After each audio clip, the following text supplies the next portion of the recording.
to see. But I want to show just after the open a look at how this market keeps you away from qualifying a long position, qualifies a potential short position, qualifies exiting a long position if you're long, and also does this.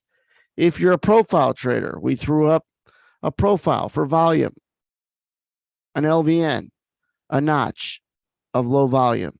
You could look at the market sped up right over there after the open.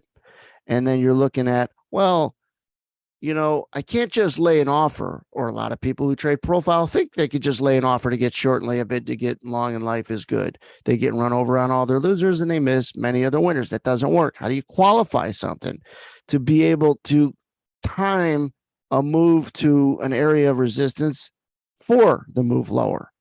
A little move before a big move.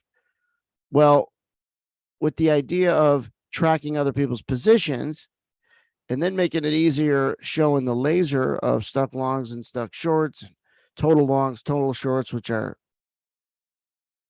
these red or green lines, we want to see too many people long. When they get long,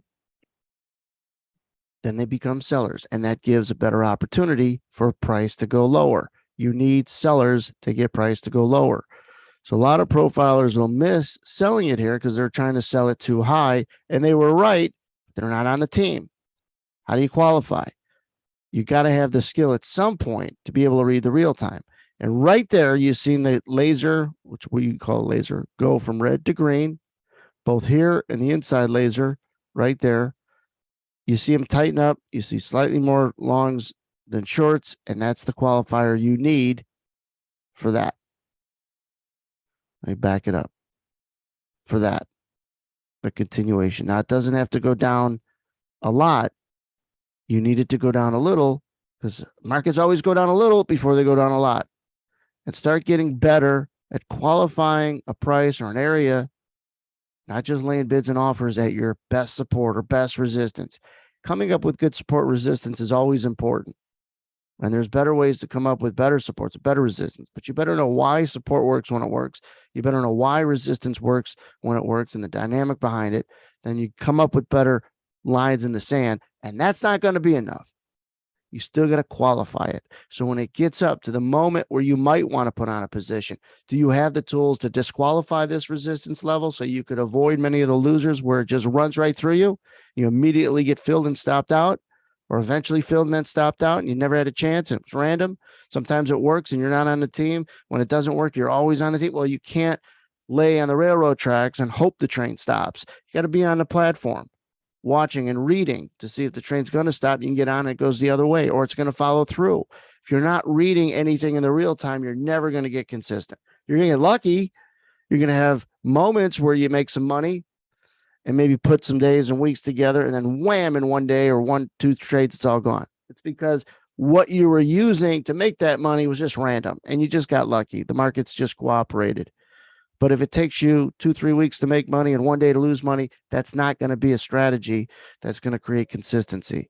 And you got to remember, it was probably just randomness that created the profits in the first place. Strip out randomness by giving yourself an edge or advantage over others that you trade against. And that is reading other people's positions. That's reading order flow. The intent of the order. Is it an order to open a long, cover a short? If you don't know, there's still help. Is it a big buy order and the market couldn't rally? That's a clue. Do you have resistance for reasons of people being stuck in a position, and that's why it's resistance? Because when resistance works, that's the dynamic that exists that make it work. People that are like baby birds trying to sell it, begging to sell it at around that price, and they can't get filled, and then they all get anxious and aggressive, and it creates this move lower. Stop trying to get the move that goes from here all the way down to here. Be good at the little move, and then you'll catch the bigger move.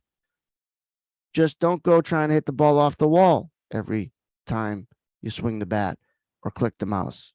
You got to put yourself in a position to get good at the smaller move. Not that you're going to scalp or take the smaller moves, but get good at locations to predict accurately the first point or two in the ES, let's say, before the next 10 or 20 points. Too many guys get into this business. Their eyes are bigger than their stomach. They look at a chart, they look at the move, and they want to trade a minimal amount of risk and size to make thousands of dollars a day. Doesn't work. It won't work. Most people who've tried it, they know it. People that don't know it and haven't tried it yet, maybe I could help save you time, money, and energy without trying to find the giant move. You'll catch them, but you got to get good at predicting the little stuff, and then it leads into the bigger moves. You don't have to trade every move. You don't have to trade every move or prediction you might have in the next 1 or 2 or 3 points. But you want to get good at reading real time. Most people suck at it. Most people never even come close to getting good at it because they don't have the proper tools that get them good at reading the real time. You can be the best profiler in the world, but you'll remain frustrated that while it gives you a good opinion, it doesn't help you execute it.